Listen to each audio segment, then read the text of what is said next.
I never thought I'd find myself here, under the soft glow of a streetlight, my heart racing with the thrill of the unknown. My name is Elise, and at 30, I've lived through the quiet hum of routine, where each day blends into the next like strokes of a watercolor painting, soft but indistinct. I'm an art curator, my life intertwined with beauty but seldom touched by it in a personal way. My days are filled with the meticulous care of art pieces, the organization of exhibitions, and the occasional lecture. But my heart, it seemed, had turned into one of those still life paintings, static, observed, but not truly lived. That was until I met Jasper. He was 23, fresh out of art school, with eyes that seemed to see the world in ways I had long forgotten. He came to the gallery for his first real exhibition, his paintings a burst of color and chaos, much like the energy he carried with him. His passion was infectious, his youth a reminder of possibilities I had shelved away. His art spoke of freedom, of breaking boundaries, and somehow it mirrored the part of me that was yearning to do the same. He took me. Our first real conversation happened over coffee, after hours at the gallery. I was locking up and he was there, sitting on the steps, lost in thought with the sketchbook open on his lap. He looked up, his smile lighting up his face, and offered me a sketch he'd made of the gallery.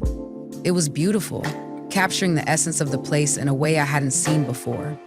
The lines were bold yet sensitive, much like Jasper himself.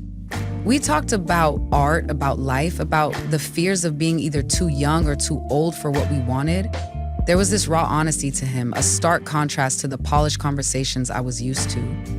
He spoke of his dreams to travel the world, to paint in every corner of it, to make art that wasn't just seen but felt.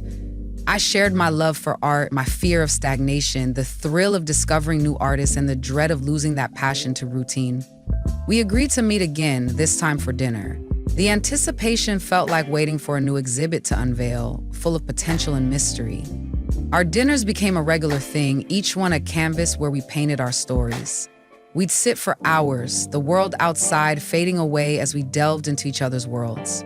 I learned about his dreams of painting in the deserts of Africa, under the northern lights, in the bustling streets of Tokyo.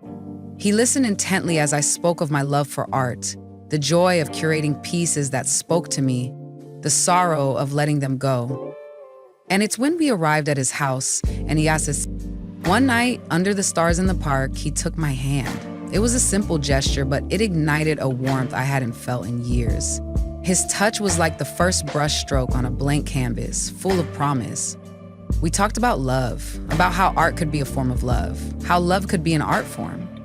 His eyes sparkled with a mix of mischief and sincerity, asking if I had ever considered painting with someone else's brush. The spicy scene unfolded when we were at a local art festival surrounded by vibrant colors and the buzz of creativity. We were in an alley, hidden from the crowd, when he pulled me close for an impromptu dance to the music drifting from a nearby stage. His hands on my waist, the world seemed to shrink to just us, our bodies moving in sync. His breath was warm against my neck, whispering how he loved my laugh, how he wanted to paint me. The moment was electric, charged with an unspoken promise. The way he looked at me, it was as if he was trying to capture my essence, to paint me into his world. As our relationship deepened, so did our desire to explore each other beyond conversations. It was a Sunday, the day after an exhibition, where both our contributions had been celebrated. We returned to my apartment, the air between us thick with anticipation. In the safety of my space, lit only by the gentle glow of candles, Jasper's eyes met mine with a question. I answered by pulling him closer, our kiss a blend of desire and discovery. His lips were soft yet insistent, tasting of the wine we had shared, a melding of sweetness and depth. We moved with a rhythm that felt both new and familiar, like two artists finally finding the right color. The sex scene was not about the physicality alone, but the connection. We lay on my bed, the sheets cool against our skin. His fingers traced the line of my jaw, down my neck, each touch a whisper of affection. We took our time, every kiss a story, every touch a promise. There was an art to how he undressed me, each button undone like peeling back layers of a painting, revealing more of me to him. The Murphys had taken me like Murphys had taken him. He was gentle, asking with his eyes for each step forward, respecting the pace I set. There was a reverence in how he touched me, like I was something precious, something to be cherished. Our bodies moved together, not out of haste, but from a deep-seated need to be close, to understand each other in the most intimate way. It was slow, deliberate, a dance of trust where every sigh and breath was a note in our shared symphony. His hands explored with the curiosity of an artist, learning every curve and contour, his touch both a question and an answer. The intimacy was profound, a silent conversation between our souls. We found joy in the simplicity of being together, in the discovery of each other's sighs and smiles. Afterwards, we lay there, the night wrapping around us like a blanket. I felt young, not in body, but in spirit, rekindled by his love. Jasper's head rested on my chest, his heartbeat a comforting echo of mine. We talked about everything and nothing, our voices low, our breaths mingling in the quiet. Our relationship wasn't without its hurdles. There were whispers among colleagues, raised eyebrows at social gatherings. Age, they said, was just a number, but society often counted it differently. We faced these challenges head-on, with discussions that sometimes stretched into the night, finding strength in our shared vision rather than the years between us. One particular evening at an art gala, I saw the discomfort in some eyes. Jasper sensed my unease, his hand finding mine, squeezing gently. We danced. Our movements a silent statement of defiance against the judgments.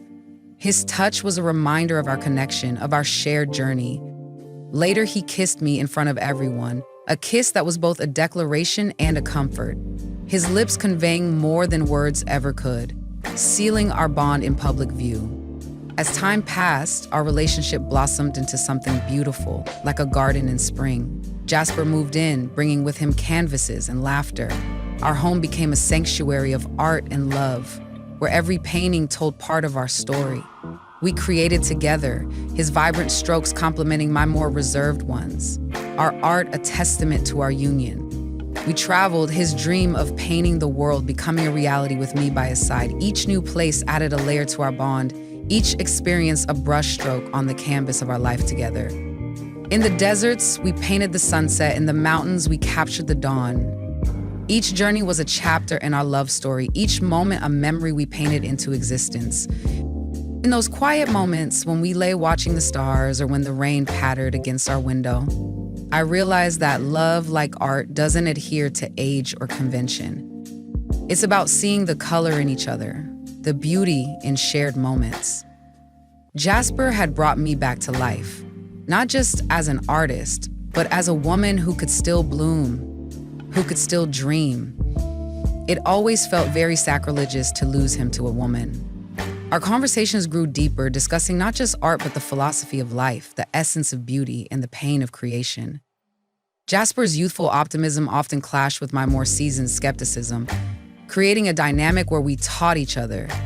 He taught me to see the world with fresh eyes, to find joy in the smallest details, while I showed him the depth of patience, the value of silence, and the art of listening. My father added, we attended workshops together, sometimes as students, sometimes as teachers, always as partners in art and life. We found joy in the mundane, in cooking together, in the way our laughter filled our home, in the quiet nights where we just existed together in peace. As I write this, I look at Jasper, his eyes focused on a new piece, his hands creating magic on the canvas. I know we found something rare, a love that defies the numbers on our birth certificates, a love that paints our lives in the most vibrant colors. We dream of opening our own gallery, a place where art isn't just displayed but experienced, where every visitor feels the pulse of creativity. We talk about children, about teaching them the language of colors, about how they might add their own strokes to our family's tapestry. In this moment, I am grateful for every stroke of fate that led me here, to this love, to this life, painted in the hues of our shared journey.